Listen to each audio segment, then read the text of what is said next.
The backwards long jump. It's arguably the most iconic video game glitch of all time, and has been memed to the sun and back. But the question I have is, can I recreate this behavior, along with some of Mario's other physics, in Unity, a modern gaming engine using nothing but my atrocious coding skills? Let's find out. The first thing we need is the plumber himself. I could make my own 3D model of Mario, but I tried doing that a few years ago and oh god, kill it with fire! So instead, I'm just going to use the existing Mario 64 model. I went ahead and created a rig for this model, and started making the animations I would need.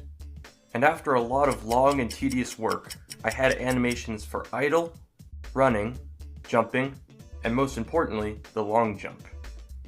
Alright, it's Unity time. In order to make the backwards long jump, we first need to implement some of Mario's basic movement.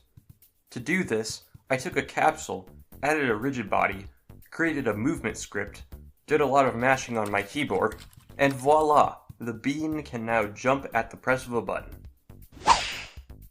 Time to add some running. Mario's running has two parts, moving forward and turning. Making Mario move in the forward direction is really easy, but the turning is a bit more sophisticated. For example, if Mario runs forward, but then you switch to holding left on the control stick, Mario won't instantly turn left. Instead, he'll slowly rotate towards that direction. So I started with implementing the turning behavior, and now we can see that when we press different directions, it takes time for the bean to rotate.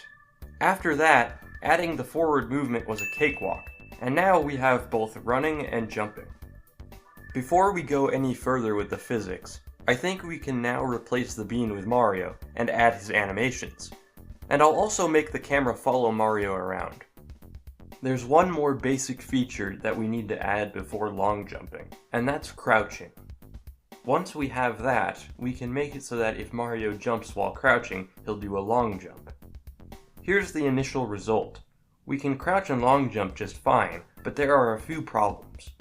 For example, when Mario runs and crouches, he keeps sliding forward and doesn't slow down.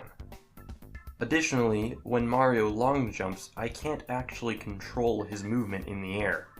And lastly, I was an idiot and forgot to make it so that you have to be running in order to do a long jump. So let's fix these bugs. To start, we'll make it so that if Mario is crouching, his velocity will slow down over time until he comes to a stop. Next, we'll make it so that Mario can only start doing long jumps if he has enough forwards velocity. And finally, we'll add control over Mario when he's long jumping. Now that we've added the basic physics and ironed out the bugs in the code, we can finally implement the backwards long jump behavior. The reason why the BLJ works in Super Mario 64 is because whenever Mario long jumps, his speed is multiplied by 1.5. In order to make it so that Mario couldn't go too fast when long jumping repeatedly, the developers put a limit on the maximum speed Mario can have. However, when Mario is moving backwards, his speed is negative, and the developers never put a limit on the minimum speed Mario can have. This means that if Mario repeatedly long jumps backwards very fast, his negative speed will be multiplied by 1.5 several times until his negative speed spirals out of control.